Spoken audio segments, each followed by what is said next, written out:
தோழர்களே, அதான் இன்று பகத்சிங் தூக்கிலிடப்பட்ட தினம்.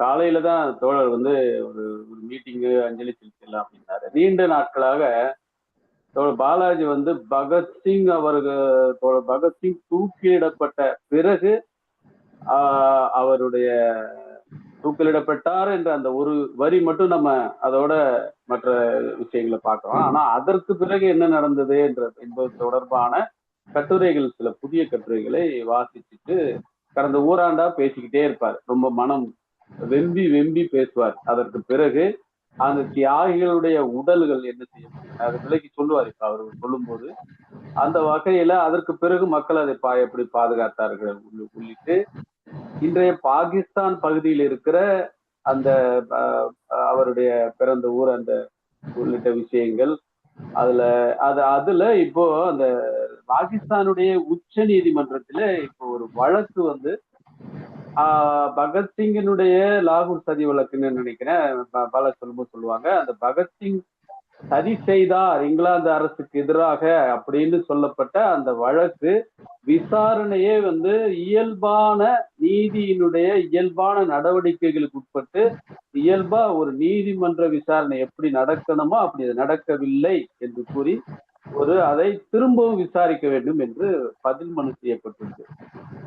அது அது அது ஒரு முறை நிராகரிக்கப்பட்டாலும் கூட திரும்பவும் பாகிஸ்தான் உச்ச நீதிமன்றத்திலே முன்னாள் பிரதமர் புட்டோ அவர்கள் தூக்கிலிடப்பட்டது அவருக்கான சரியான நீதிமன்ற நடவடிக்கைகளை கடைபிடித்து அவர் தூக்கிலிடப்படவில்லை என்பது அவர் தூக்கிடப்பட்டது தவறு என்று உச்ச நீதிமன்றம் இப்படி மறுபரிசீலனை செய்து தீர்வு சமீபத்தில் கூறியிருக்கிறது.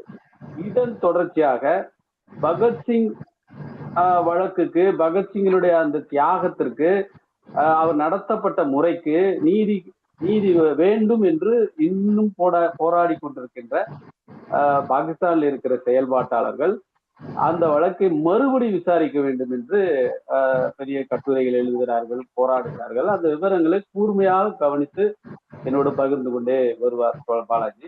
இன்று நம்மளுடைய முன்னோடிக்கு அவருடைய அஞ்சலி செலுத்தும் விதமாகவும் அது தொடர்பான அந்த கூடுதல் தகவல்களை உங்களிடம் பகிர்ந்து கொள்வதற்காகவும் பாலாஜி அவர்கள் அந்த விஷயங்களை முதல்ல பேசுவார். அதன் பிறகு நாம ஒவ்வொருத்தரும் நம்மளுடைய கருத்துக்களை பகிர்ந்து வழக்கம் போல நம்ம கூட்டத்தை நம் சரியாக ஒரு மணி நேரத்தில் முடித்து கொள்வதற்கு அனைவரும் ஒத்துழைப்பு வழங்க வேண்டும் என்று கேட்டுக்கொண்டு பாலாஜி அவர்களை பேசுமாறு நம்ம அனைவரின் சார்பாக அழைக்கிறேன். தோழர்களே, இது வந்து இந்த ரிப்போர்ட் வந்து ஏப்ரல் மாதம் 6ஆம் தேதி 2024ஆம் தேதி ஸ்க்ரால்ல வந்த செய்தி. எழுதினவர் செமன்லால். செமன்லால் வந்து இப்பதான் ரிட்டையர் ஆனார். ஜேஎன்யூல ப்ரொஃபஸரா இருந்து ரிட்டையர் ஆனாரு. அவர் இப்பயும் நீங்க கான்டாக்ட் பண்ணலாம், chamanlal@gmail.com. அவர் எழுதியிருக்கிற இந்த கட்டுரை என்னன்னா, Pakistan Supreme Court ruled that former PM Izzat-e Bhutto was hanged without a fair trial. Now can the Lahore conspiracy case be revisited? அப்படின்ற தலைப்புல ஒரு அதற்கு இன்னொரு subtitle why a Pakistan lawyer wants a court to retry the case that led to Bhagat Singh execution. இப்ப இதுல முதல்ல எனக்கு என்ன அதிர்ச்சி கொடுத்ததுன்னா, ஒன்றுபட்ட இந்தியாவில தானே இந்த போராட்டம் நடந்தது. என்ன பாகிஸ்தான், இது என்ன பாகிஸ்தான், லாகூர் அப்படின்ற கேள்விதான் முதல் என் மனதில் எழுந்தது. அப்புறம்தான் நான் பஞ்சாப்னா நம்ம பஞ்சாப் இன்றைய நமக்கு தெரிஞ்ச பஞ்சாப் உள்ளதா இது நடந்ததா, நான் என்னுடைய கவனம் அப்படிதான் இருந்தது. அப்படி அது இன்னும் தெளிவா எல்லாருக்கும் அப்படிதான் புரியுதா, எல்லாருக்கும் தெரியுமா? இது லாகூர் வந்து எப்படி பெங்கால் ரெண்டா பிரிச்சாங்களோ, ஈஸ்ட் பெங்கால் வெஸ்ட் பெங்கால், இப்படி இந்திய சுதந்திர போராட்டத்தின் முடிவில் 2 இந்தியா உருவாச்சு. பாகிஸ்தான் ஒன்று, இந்தியா ஒன்று உருவாச்சு. அப்போ வெஸ்ட்ல வந்து ஈஸ்ட் பெங்கால், வெஸ்ட் பெங்கால் பிரியுது. பஞ்சாப்லயும் 2ஆ பிரியுது. அது நமக்கு சரியா நமக்கு சொல்லப்படல, கூறப்படல. பஞ்சாபும் 2 பாகமா பிரியுது. அங்க முஸ்லீம் பேசக்கூடியவர்கள் அதிகமா இருக்கிற பஞ்சாப்னு பாகிஸ்தானுக்குள்ள பிரிச்சிருக்கிறாங்க. அது அப்படி எதுவும் பெரிய அளவுக்கு அது பேசப்படாததால் தான் நமக்கு கவனத்துக்கு பஞ்சாப் வந்து ஒன்றுபட்ட பஞ்சாப் என்ற முறையில தான் நம்ம நினைச்சிட்டு இருக்கோம். இது ஒண்ணு. 2 வந்து இந்த கட்டுரையில அவங்க சொல்றது, செமல்லால் சொல்றது என்னன்னா, செமல்லால் வந்து லெப்ட்வர்டு அவரும் Michael Yates former editor of Monthly Review அவரும் 2 பேரும் சேர்ந்து எடிட் பண்ணி ஒரு புத்தகம், இந்த பொலிட்டிக்கல் ரைட்டிங்ஸ் ஆஃப் பகத்சிங்னு ஒன்று லெப்ட்வர்ட்ல வெளியிட்டு இருக்கிறாங்க. பட் இந்த ரிப்போர்ட்ல செமன்லால் வந்து என்ன சொல்றாருன்னா, மார்ச் 6ஆம் தேதி 2024 அன்னைக்கு வந்து பாகிஸ்தானுடைய சுப்ரீம் கோர்ட் 79ல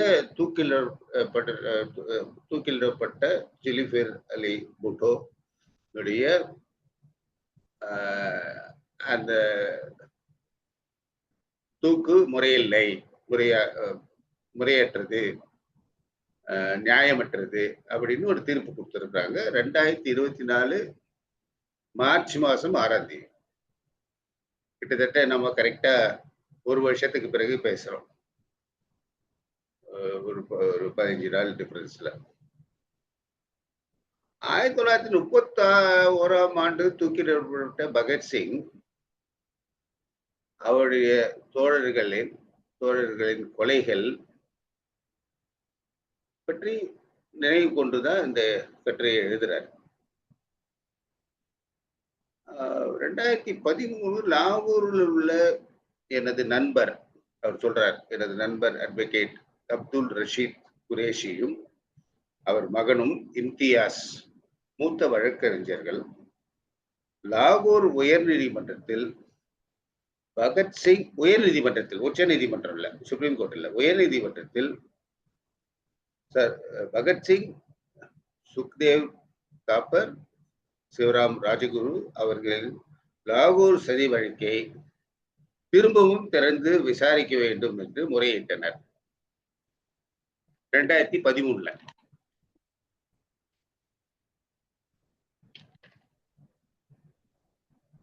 குரேஷியும் இம்தியாஸும் 2010 பகத்சிங் நினைவு அறக்கட்டளையை நிறுவினர்.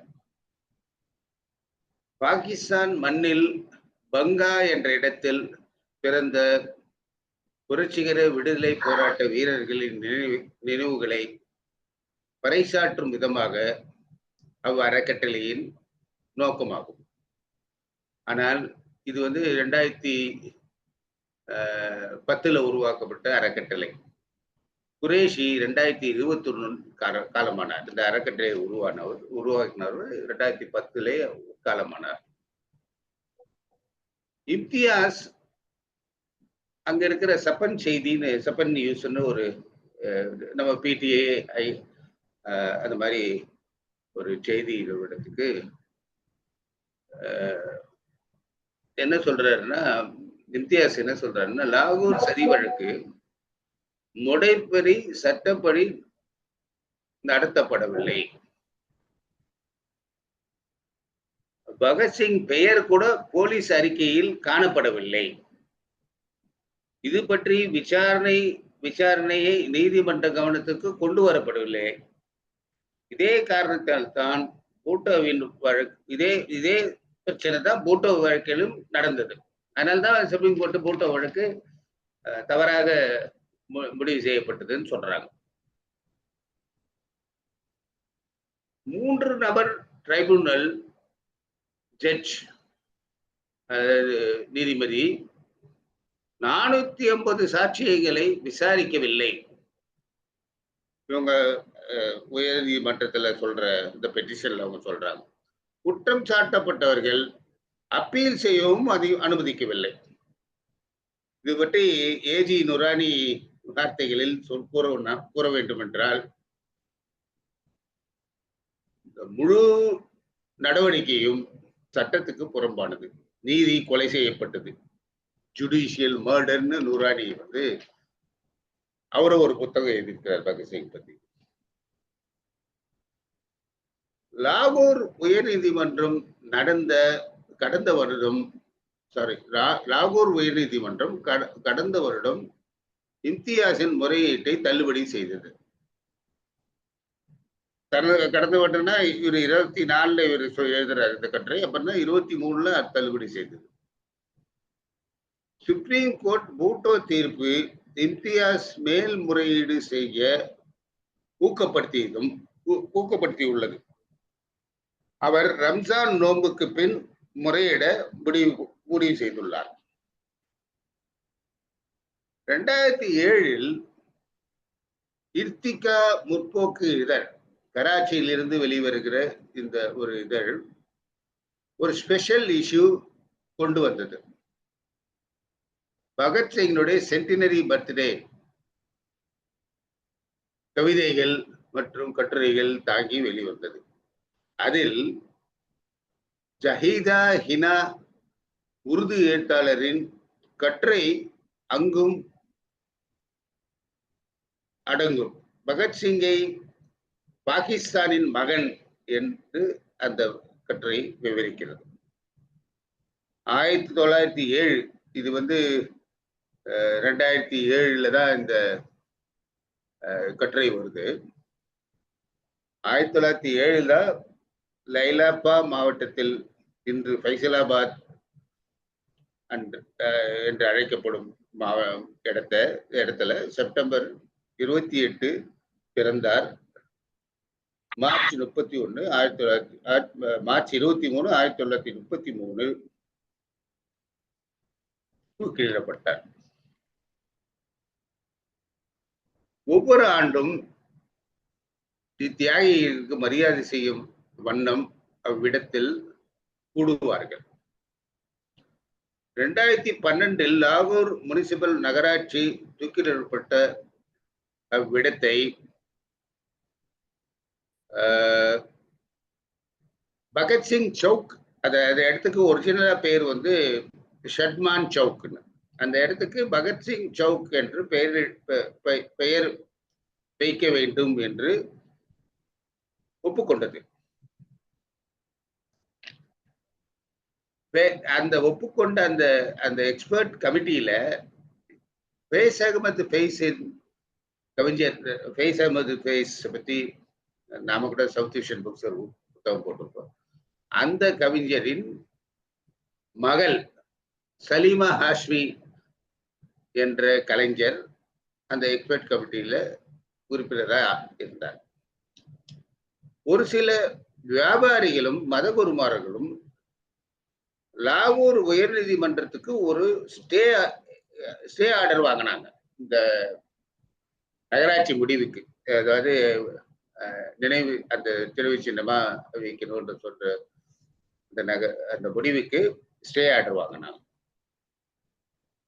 இதனால் நடைமுறைப்படுத்தப்படவில்லை அந்த நினைவு சின்னம் வைப்பதற்கு.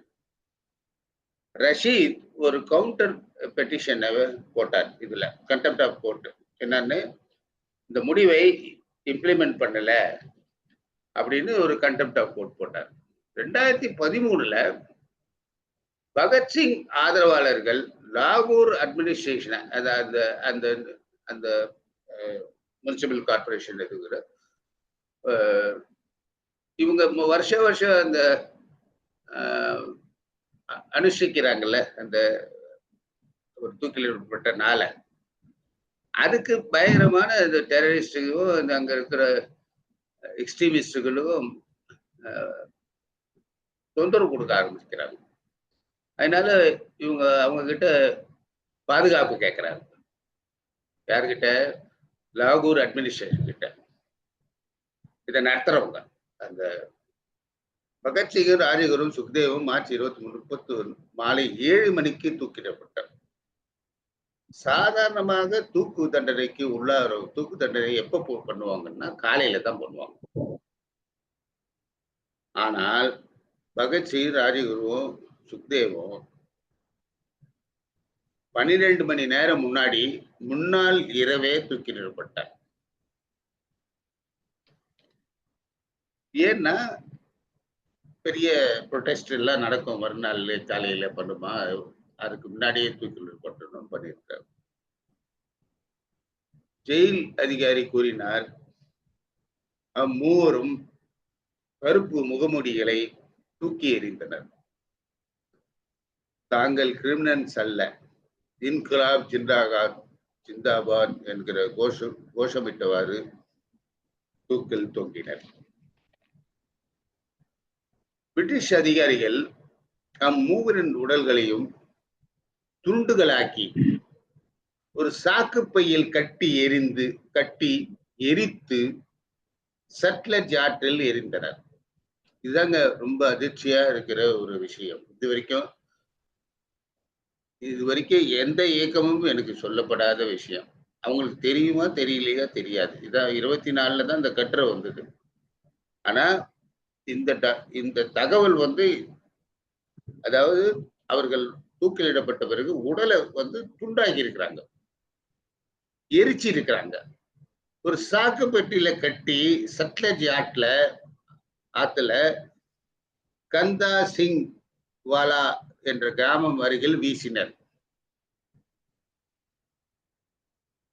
ஒண்ணு, சிங்குடைய சகோதரி, இளைய சகோதரி, பகத்சிங்குடைய இளைய சகோதரி பிபி அமர் கவுர், லாலா லஜபதி ராய் மகள் பார்வதி பாய், இவங்க பின்தொடர்ந்து சென்று ஜெயிலிருந்து அந்த மூட்டைகளை எரிஞ்சவங்க இல்லையா, எங்க காந்தா சிங் வாலா கிராம அருகில் வீசினர். சட்லஜ் ஆத்துல அதை பின்தொடர்ந்து சென்று பாதி எரிந்த உடல்களை, சாக்குகளை, பாகங்களை மீண்டும் லாகூர் கொண்டு வந்து முறைப்படி கிரிமேஷன் ரிச்சுவல்ஸ் செய்தனர். 50,000 பேருக்கு மேல் அந்த இறுதி சடங்கில் பங்கேற்றனர். மறுநாள் லாகூர் மின்டோ பூங்காவில் பல்லாயிரம் பேர் கூடி அஞ்சலி செலுத்தினர் என்று ட்ரிபூன் லாகூர் மார்ச் 24 அன்று ஒரு செய்தியை வெளியிட்டது. பாகிஸ்தானில் தொடர்ந்து பகத்சிங் மீது ஆர்வம் அதிகரித்தே வந்தது. 1965 போருக்கு முன்வரை, 65ல தான் இந்தியா பாகிஸ்தான் போர் வருது. அந்த போருக்கு முன்வரை இந்தியா செல்லும் விசிட்டர்ஸ், அதாவது பார்வையாளர்கள், பயணிகள் சோக்னா 105 என்று பகத்சிங் பிறந்த இடத்திற்கு சென்று வருவது வழக்கம்.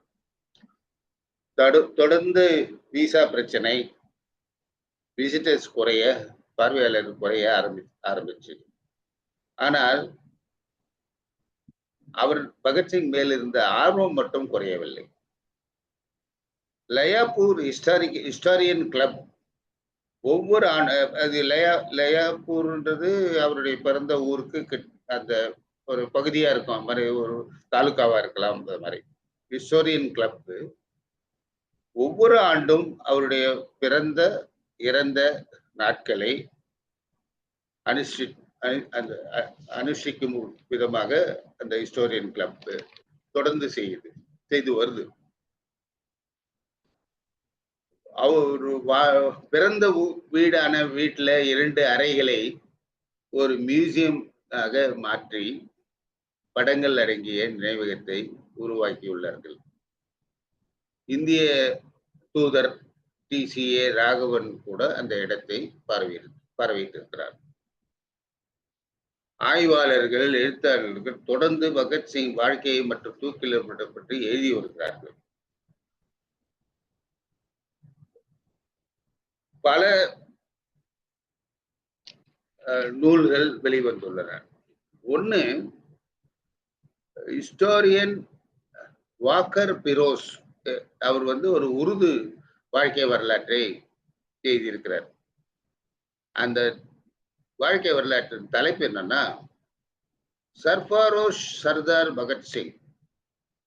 அது ஒரு பதிப்பாளர் ஃபிக்ஷன் ஹவுஸ் என்ற பதிப்பாளர், லாகூர்ல இருக்குது. 2023 தான் வெளியிட்டு இருக்கிறாங்க. லேட்டஸ்ட் பயோகிராபி உருதுல வந்திருக்கு.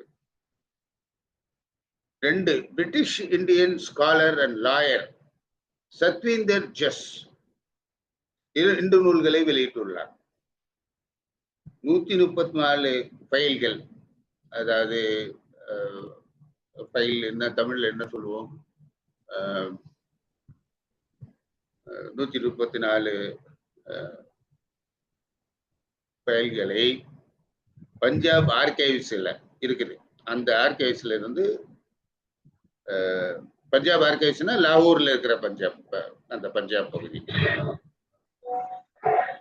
2014 Pakistan historian was planning to digitalize these files. இந்த ஃபைல்களை டிஜிட்டலைஸ் பண்ண முயற்சி பண்ணார். 10 வருடம் சென்ற பின்னும் நடைபெறவில்லை. 2018 ஒரு கண்காட்சி அங்கு நடத்தப்பட்டது. அந்த கண்காட்சியில இந்த ஃபைல்ஸ் எல்லாம் எடுத்து பப்ளிக் பார்க்கறதுக்காக வைத்திருக்கிறார்கள். இது 2018 நடந்திருக்கு. இந்த சமன்லாலும் மைக்கேல் ஈட்ஸும் அதாவது மத்திய எக்ஸ் எடிட்டரும் டைரக்டரும் மைக்கேல் ஈட்ஸ், இவங்க 2 பேரும் சேர்ந்து இந்த பொலிட்டிக்கல் ரைட்டிங்ஸ் ஆஃப் பகத்சிங், அது லெஃப்ட் எடுக்கப்பட்டிருக்குது. கடைசியா ரொம்ப முக்கியமா முடிக்கும் போது பகத்சிங் ஒரு என்டியரிங் சிம்பாலிசம், ஒரு international icon, revolutionary international icon. அவரு யாரை ஒத்த இருக்கிறாருன்னா reminiscent of icon Che Guevara அப்படின்னு முடிக்கிறார் சமன்லால். எனக்கு இது ரொம்ப ஆச்சரியம் தரக்கூடிய ஒரு விஷயம் என்னன்னா, நான் சே குவேரா பத்தி புரிதல் இருந்த அளவுக்கு பகத்சிங்கை பத்தி அவரும் ஒரு இன்டர்நேஷனல் ஐகான் என்று சமன்லால் முடிக்கிறார். என்ன துரதிர்ஷ்டவசம்னா, சமன்லால் நம்மளோட தான் இருக்கிறார், டெல்லியில ஜேஎன்யூல இப்பதான் ப்ரொஃபஸரா இருந்து ரிட்டையர் ஆயிருக்கிறார். அவர்கிட்ட நீங்க தொடர்பு கொண்டு பேசணும்னு சொன்னா, இல்லை ஏதாவது chamalal.jnu@gmail.com அதுக்கு நீங்க எழுதி அவர்கிட்ட பேசலாம். இது ஒரு சிண்டிகேட்டட் ஒரு ஃபியூச்சர் நியூஸ் ஸ்க்ரால் அதை வெளியிட்டு இருக்குது. எனக்கு என்னன்னா, அதிர்ச்சியா இருந்த விஷயம் எனக்கு பட்டது என்னன்னா, இதுவரைக்கும் கேள்விப்படாத ஒரு விஷயம். ஒரு உடலை சிதைத்துன்னா சிதைக்கிறதுல துண்டுகளாக்கிடுறான். ஏன்னா சாக்குப்பட்டியில சாக்கு மூட்டையில கொட்டணும்னு சொன்னா அது எத்தனை துண்டுகள் தான் தெரியல, 2-3 துண்டா இருக்கும். அதை எரிச்சு இவ்வளோ அயோக்கியத்தனமான காலனி ஆதிக்கம் நடந்திருக்குது. பிரிட்டிஷ்காரன் எவ்வளோ அயோக்கியத்தனமா நடந்திருக்கான். இதெல்லாம் நமக்கு நிச்சயமா ஒன்றுபட்ட இந்தியால தகவல் பரிமாற்றத்துல நிச்சயமா இதெல்லாம் தெரிஞ்சிருக்கும். ஏன்னா முதல்ல எனக்கு தெரிஞ்சு ஒரு 25-30 வருஷத்துக்கு முன்னாடி சுபவீர பாண்டியன் பகத்சிங்கினுடைய முக்கியமா டெல்லியில போய் ஏதோ பல தகவல்களை எடுத்து எழுதுறாரு. அந்த புத்தகம் தான் மிகவும் பேசப்பட்ட புத்தகம் பகத்சிங்கை பற்றி.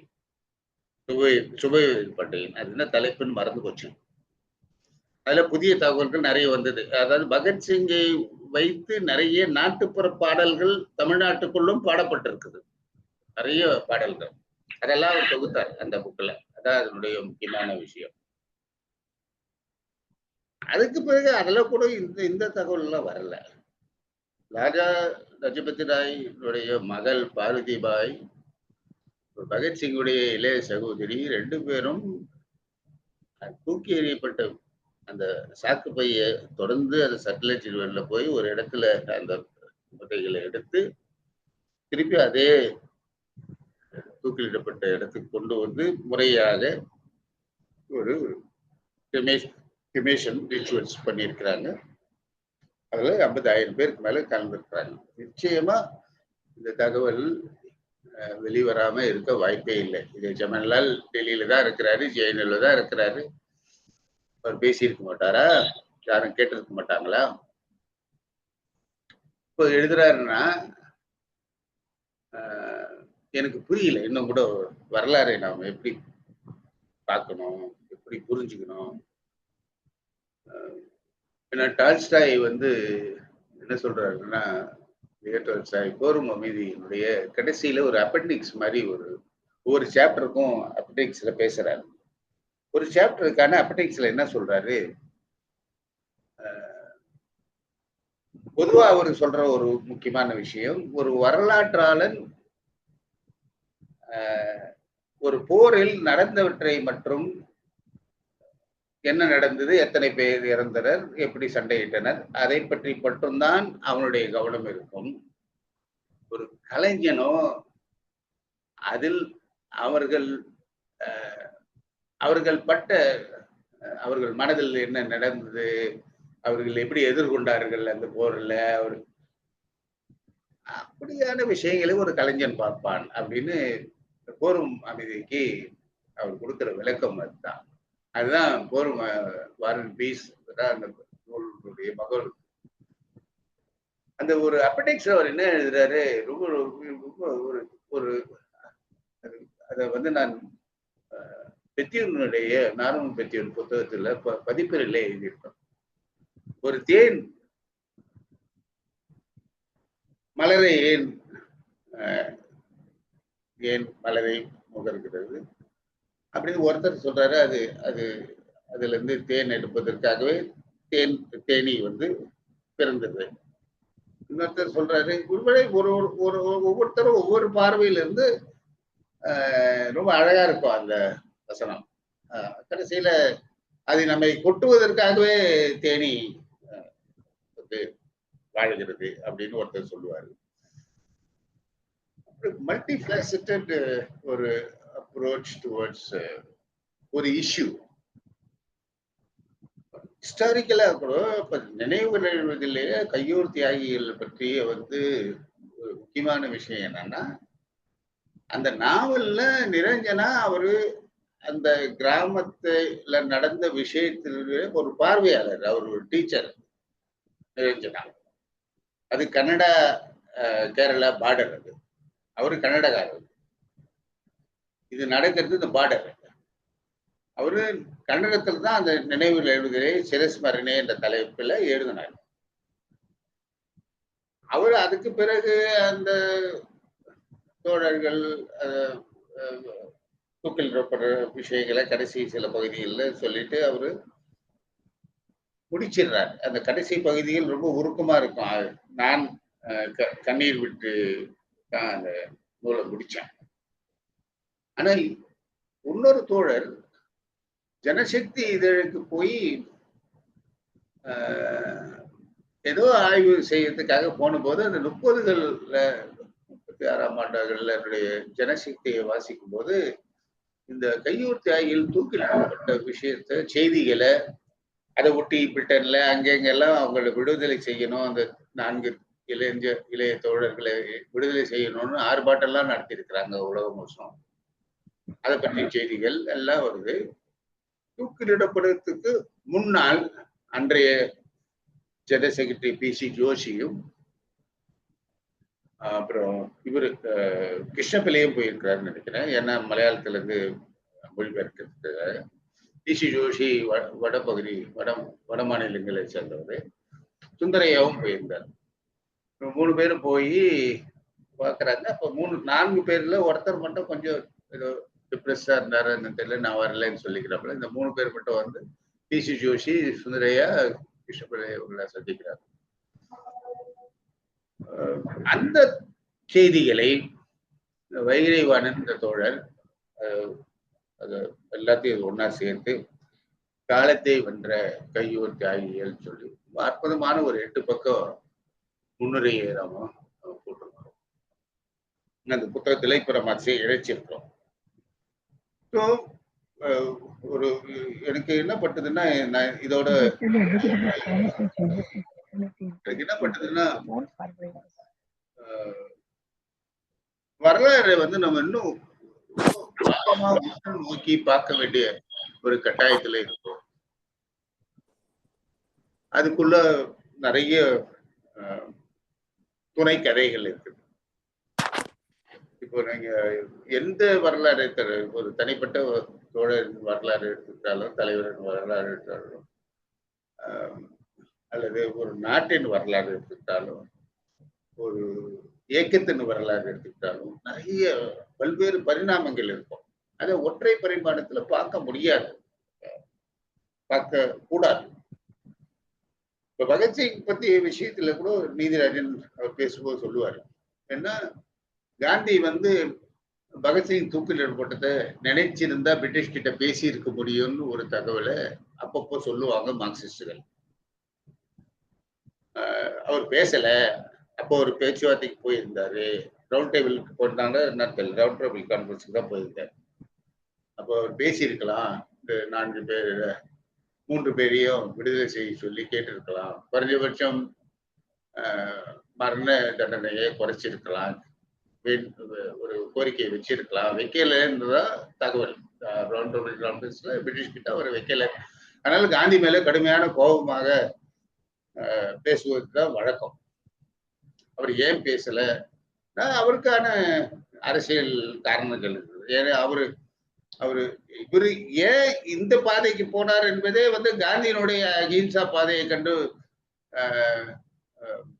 தான் வந்து இந்த பாதைக்கு போனார். அஹிம்சா பாதைன்னா அவர் என்ன பண்றாரு, என்னையா அவன் அடிச்சு கொண்டு இருக்கிறான், அவங்க கிட்ட போய் பேச்சுவார்த்தை பண்ணி நிக்கிற அப்படின்னு தான் இவங்க இந்துஸ்தான் அந்த HSRC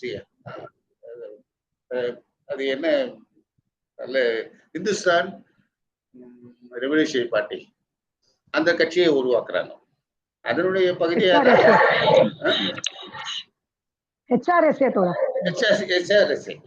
இந்துஸ்தான் ரெவல்யூஷனரி.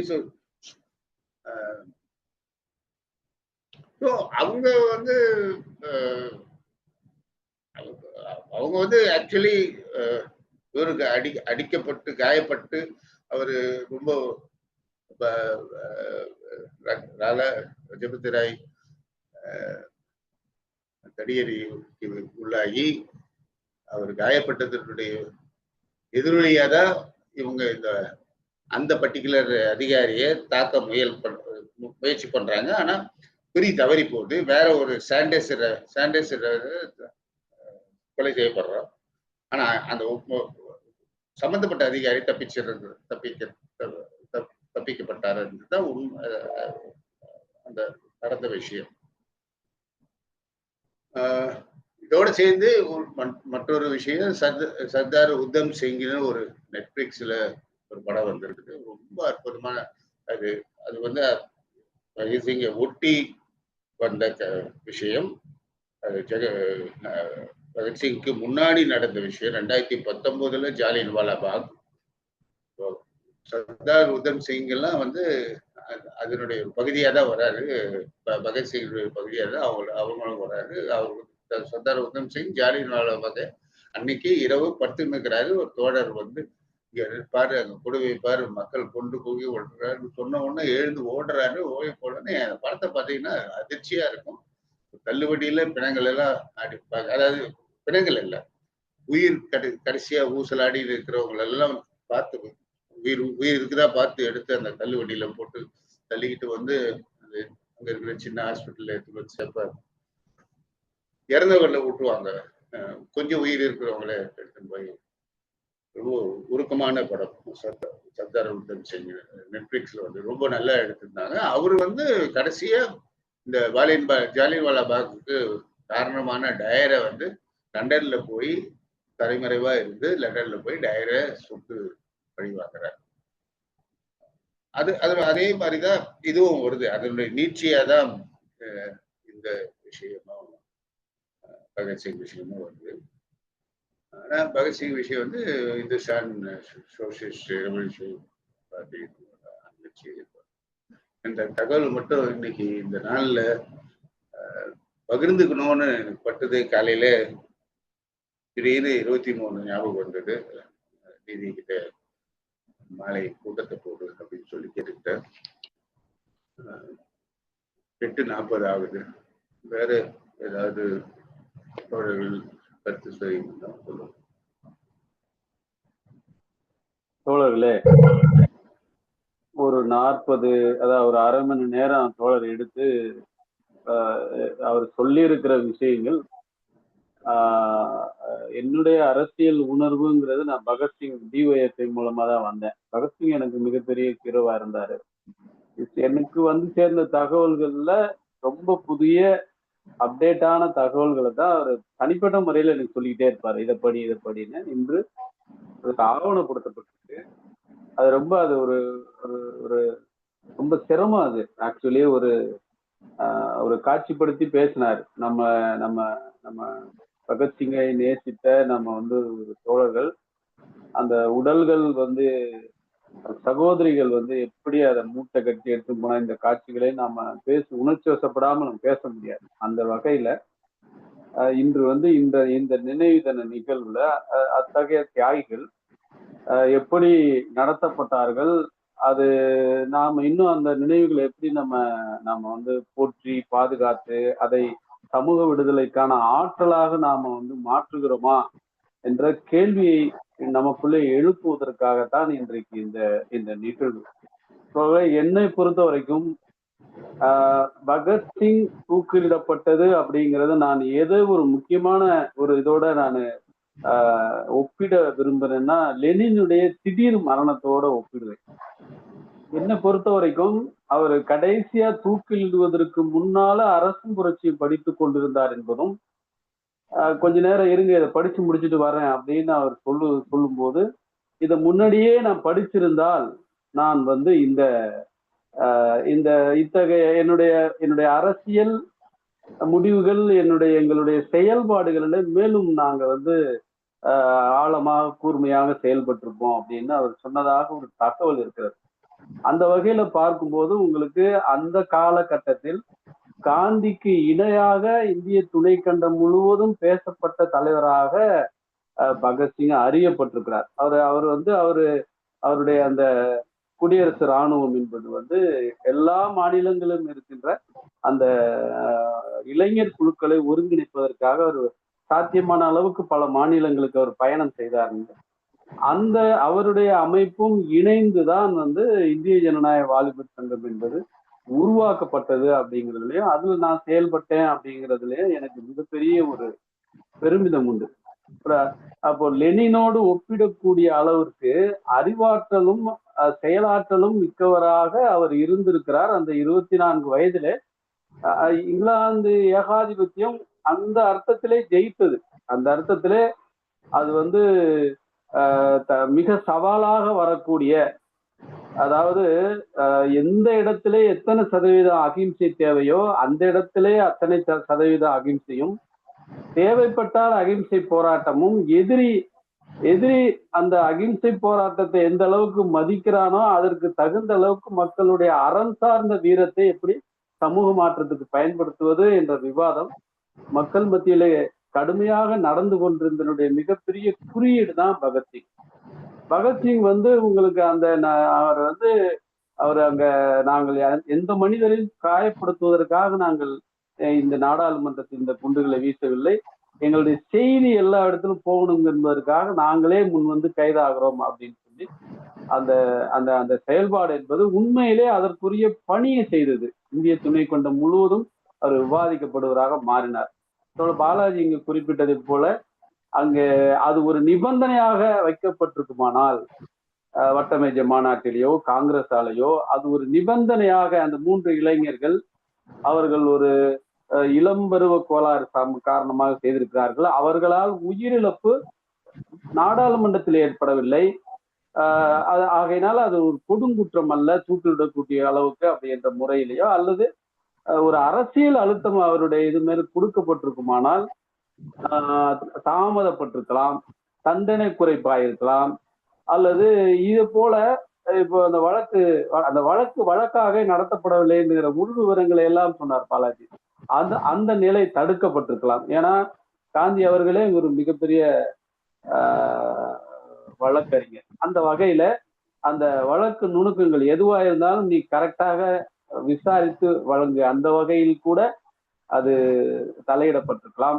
அந்த அது ஆரம்பத்துல எனக்கு தோன்றிய அந்த விஷயங்களை, தொடர்ந்து பேசிய விஷயங்களை நான் இந்த கூட்டத்திற்காகவும் உங்களோடும் பகிர்ந்து கொண்டு, மிகப்பெரிய ஒரு ஒரு ஒரு தலைமை, ஒரு அடுத்த கட்ட சுபாஷ் சந்திர போஸ் சொல்லுவாங்க, அதுக்கு பிறகு நேரு ஒரு தலைமை வந்தார்.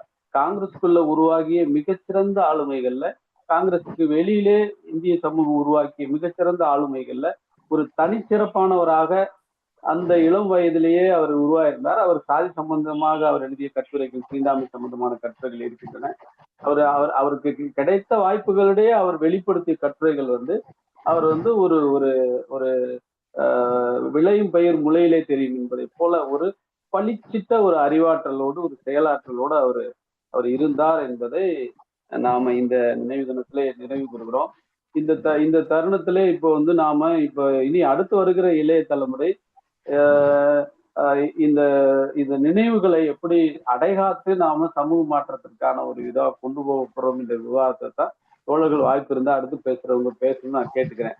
ஏன்னு சொன்னா இன்று இன்று இன்று இந்த இளைய தலைமுறை என்பது மட்டும்தான், அடுத்து வரக்கூடிய இளைய தலைமுறை மட்டும்தான் பழைய தலைமுறையினுடைய எல்லா தவறுகளையும் கலைந்து ஒரு புத்தம் புதிய ஒரு புரட்சிகர இளைஞர் இயக்கத்தை, ஒரு புதிய மக்கள் இயக்கத்தை கட்ட வேண்டிய தருணத்திலே நாடு இருக்கிறது. மோடி அவர் செலுத்துறார் பகத்சிங்க்கு, காந்திக்கு எப்படி அஞ்சலி செலுத்துகிறாரோ அது போல அவர் அஞ்சலி செலுத்துகிறார்.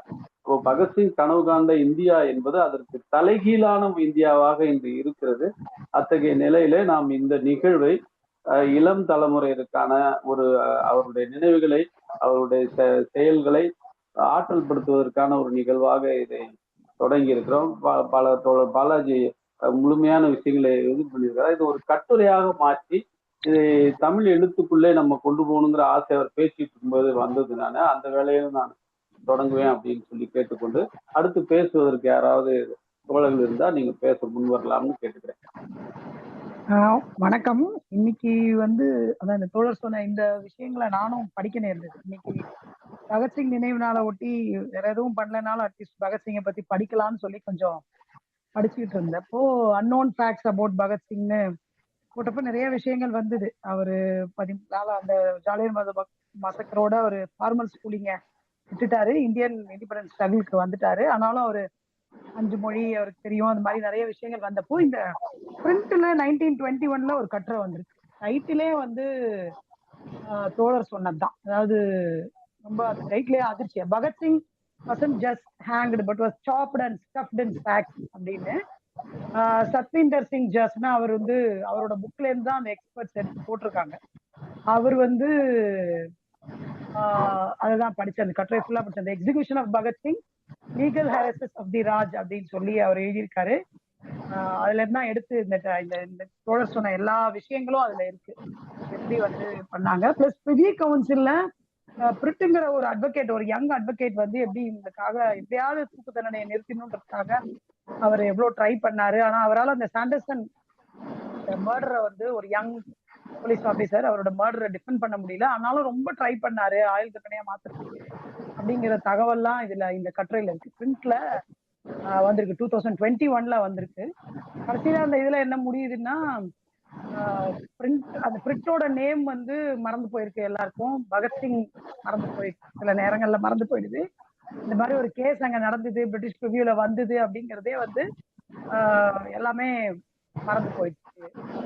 இந்த கேஸோட தொடர்புடைய எல்லாமே மறந்து போனது ரொம்ப வருத்தமான ஒரு விஷயம்னு அவரு இந்த கட்டுரையில முடியுது. புத்தகத்திலேருந்து எடுத்து போட்டிருக்காங்க.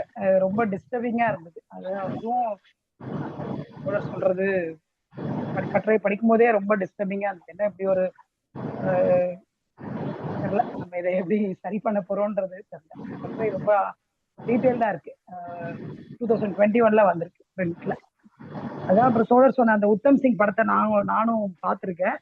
ரொம்ப ரொம்ப அற்புதமான படம். ஒரே ஒரு சீன் மட்டும் நான் மறக்கவே முடியாது. பல பேருக்கு அதை சொல்லுவேன். உத்தம் சிங் அந்த டயரை கொண்டுட்டு அவரை விசாரிக்கிறாங்க, பயங்கரமா அடிச்சு சித்திரவதை பண்றாங்க. எதுக்குமே அவர் என்ன வாயவே திறக்க மாட்டாரு. அப்போ ஒரு பிரிட்டிஷ் ஆபீசர் வந்து கால் மேல கால் போட்டுட்டு சிகரெட்டே வந்து அவரை விசாரிக்கும், என்ன நீங்க எல்லாம் என்ன பண்ணிட்டீங்க, என்ன புரட்சி பண்ணிட்டீங்க, அந்த மாதிரி ஒரு நக்கலா பேசும்போது அப்ப மட்டும் அவரு புத்தம் சிங் வந்து கண்ணை தூக்கி, உனக்கு என்ன வயசு அப்படின்னு கேட்பாரு. ஏதோ சொல்லுவாரு அவரு. 21 வயசுல என்ன பண்ணிட்டு இருந்தேன் அப்படின்னா, நான் கேர்ள் ஃப்ரெண்ட்ஸோட சுத்திட்டு இருந்தேன், படிச்சுட்டு இருந்தேன். பகத்சிங் என்ன பண்ணான்னு தெரியுமான்னு அவர் பகத்சிங்கை பத்தி ஒரு சீனை நரேட் பண்ணுவாரு. அத சொல்லும்போது கூட ரொம்ப இமோஷனலா இருக்கு. அந்த படம் வந்து ஒரு அற்புதமான படம். பார்க்காத தோழர்கள் வந்து பார்க்கணுன்றத நானும் பாலாஜி தோழரை வழிமொழின்னு சொல்றேன். நன்றி. இன்னைக்கு இந்த கூட்டத்தை ஏற்பாடு பண்ணி இதை பத்தி ஷேர் பண்ணதும் ரொம்ப ஒரு இமோஷனலாவே இருக்கு. Thank you. I just want to share this.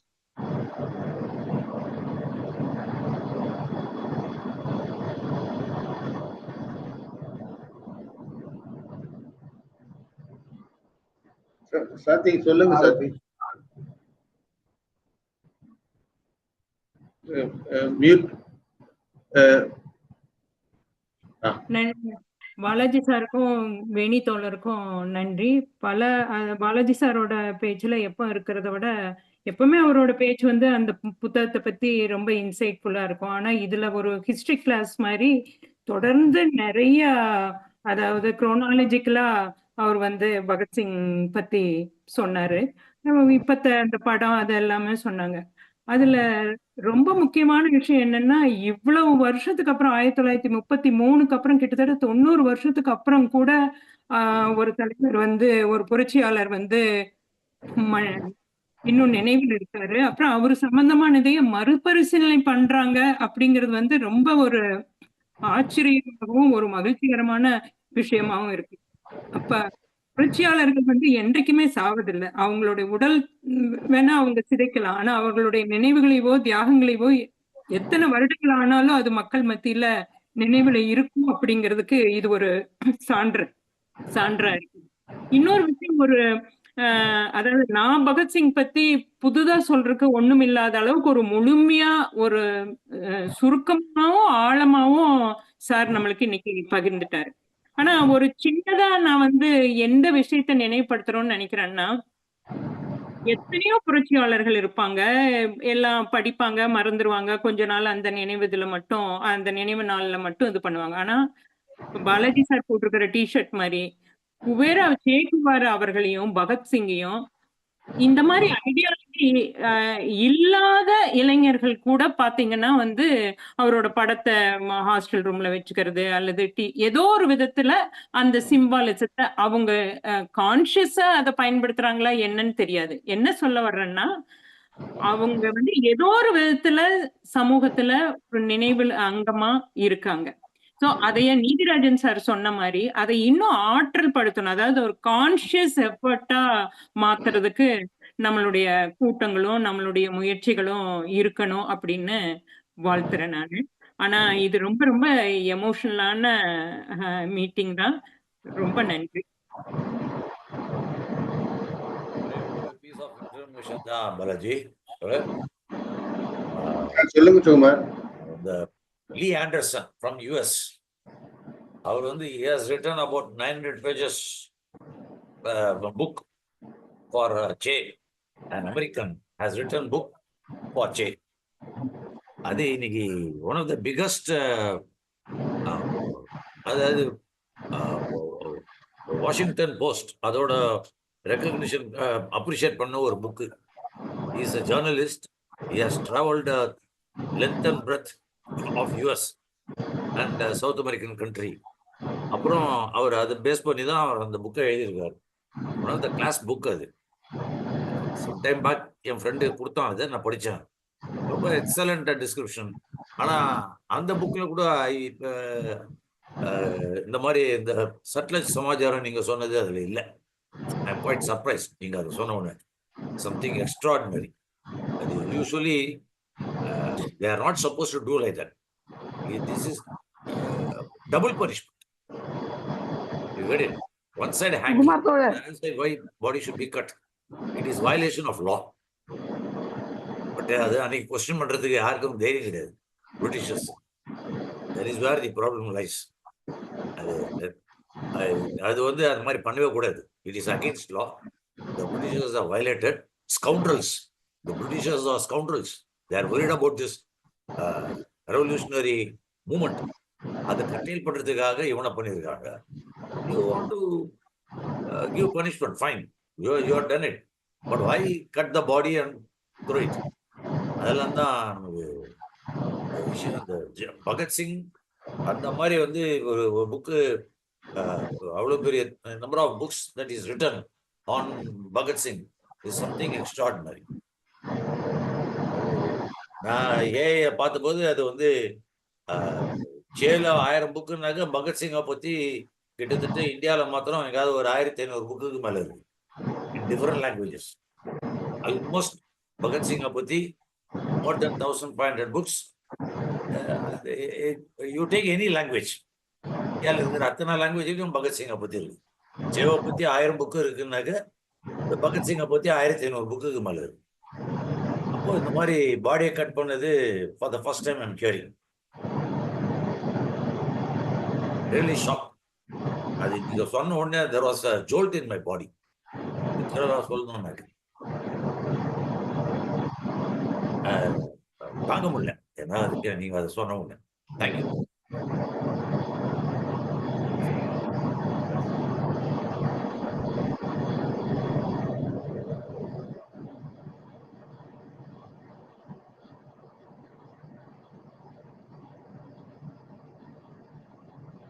Poonguzhali வந்திருக்கிறாங்க.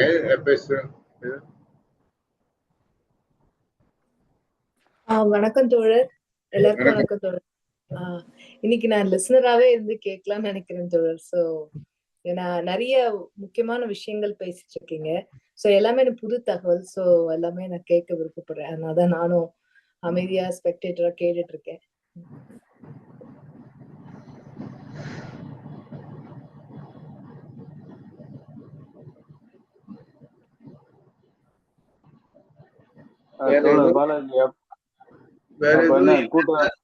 ஆமா, வேற எதுவும் இல்லைன்னா கரெக்டா 9 ஆகும். ரைட். அப்ப கூட்டம் முடிச்சிட்டு கூட ஏதாவது சாதாரண பேசிங்க. நான் ரெக்கார்டிங்கும் லைவ் பாட்டிடுறேன்.